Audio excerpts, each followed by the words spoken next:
Assalamualaikum warahmatullahi wabarakatuh. Perkenalkan, nama saya Muhammad Ariel Fano dari Program Studi Budidaya Perairan Angkatan 2024. Di video kali ini, saya ingin membuat liputan mengenai wadah yang digunakan dalam kegiatan budidaya. Antara lain itu ada rakit dan juga tonggak. Yang pertama yang akan saya bahas yaitu adalah rakit. Metode rakit apung atau floating raft biasanya digunakan pada perairan yang memiliki kedalaman di atas 5 meter dengan kondisi dasar laut yang tidak memungkinkan untuk penancapan tiang, misalnya terlalu dalam atau berkarang. Nah, ada mekanisme kerja dan konstruksi. Rakit ini dibangun menggunakan kerangka berbentuk persegi dari bambu ataupun kayu yang diperkuat dengan pelampung atau drum plastik atau dalam bentuk styrofoam.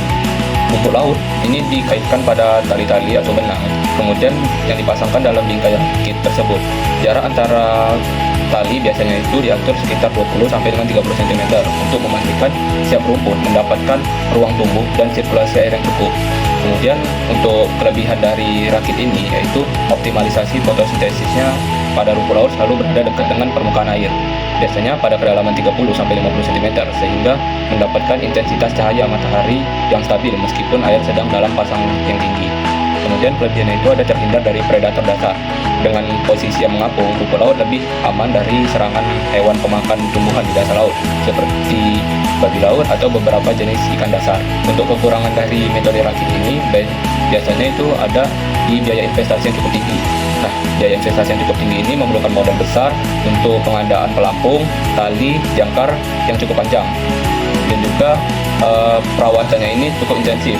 Rakit lebih sering dihuni oleh organisme penempel dan teritik yang biasanya menambah beban rakit sehingga risiko tenggelam meningkat jika tidak rutin dibersihkan. Kemudian kekurangannya itu rentan cuaca buruk, sangat berisiko rusak jika terjadi badai atau ombak besar karena struktur rakit yang kaku biasa patah atau tali jangkarnya yang mudah putus. Yang kedua itu ada metode tonggak. Metode tonggak ini biasanya digunakan untuk budidaya kerang laut.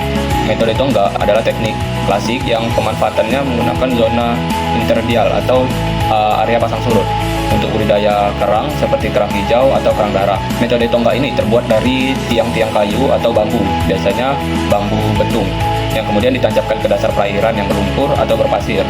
Kemudian kerang laut ini memiliki sifat yang menempel pada benda keras. Maka tiang-tiang ini berfungsi sebagai substrat atau rumah bagi benih-benih kerang. Kelebihan dari metode tonggak ini yaitu biayanya sangat murah, tidak membutuhkan pelampung atau sistem jangkar yang rumit. Material bambu dan kayu lebih relatif mudah didapat dan murah. Kemudian stabilitas tinggi karena tertancap di dasar. Kekurangan dari metode tonggak ini yaitu keterbatasan kedalaman. Hanya bisa diterapkan di perairan dangkal. Jika terlalu dalam, biaya untuk menyediakan tiang jadi tidak efisien. Kemudian kekurangannya itu ada terkena paparan udara.